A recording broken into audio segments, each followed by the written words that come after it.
ప్రజాప్రతినిధి న్యూస్కి స్వాగతం. చేర్యాల మండల కేంద్రంలోని స్థానిక ఎంఆర్ఓ ఆఫీసులో నూతన ఎంఆర్ఓగా బాధ్యతలు స్వీకరించిన దిలీప్ నాయక్ ఆయన మీడియాతో మాట్లాడుతూ ప్రజలకు 24 గంటలు అందుబాటులో ఉంటానని, ప్రజలకు ఎలాంటి ఇబ్బంది కలిగినా నన్ను నేరుగా కలవవచ్చని, లేదా నా ఫోన్ నెంబర్కు ఫోన్ చేస్తే తక్షణమే స్పందించి వారికి న్యాయం జరిగేలా చేస్తానని అన్నారు.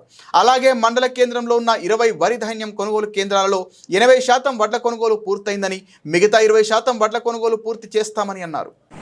నా పేరు కే దిలీప్ నాయక్.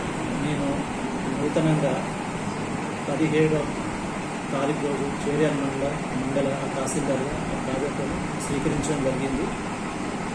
చేర్యాల మండల ప్రజలందరికీ అనుమతంగా ఈ మండలంలో ఉన్న సమస్యలు ఏవైనా కానీ, భూముల విషయంలో కానీ, రేషన్ కార్డుల విషయంలో కానీ, అదేవిధంగా ఇతర సమస్యలు ఏదైనా విషయం కానీ నా దృష్టికి తీసుకొచ్చినప్పుడు నేను కూడా ప్రజలందరికీ న్యాయం చేస్తానని ఈ సందర్భంగా చెప్తున్నాను. అదేవిధంగా మండల ప్రజలందరికీ 24 గంటలు నేను అందుబాటులో ఉంటాను.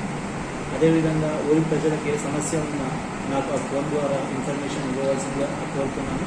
అదేవిధంగా చేర్యాల మండలంలో మనకి వడ్ల కొనుగోలు కేంద్రాలు 20 ఉన్నాయి. అందులో దాదాపు 80% వడ్ల కొనుగోలు జరిగింది. ఇంకా 20% మాత్రమే ఉన్నాయి. అంటే 20% కూడా అతి త్వరలో దాన్ని కూడా కంప్లీట్ చేస్తాం. అదేవిధంగా ఆ వడ్ల కొనుగోలు విషయంలో ఏదైనా సమస్య ఉన్నప్పటికీ నా దృష్టికి తీసుకొస్తే దాన్ని సాల్వ్ చేసే విధంగా ప్రయత్నిస్తాము.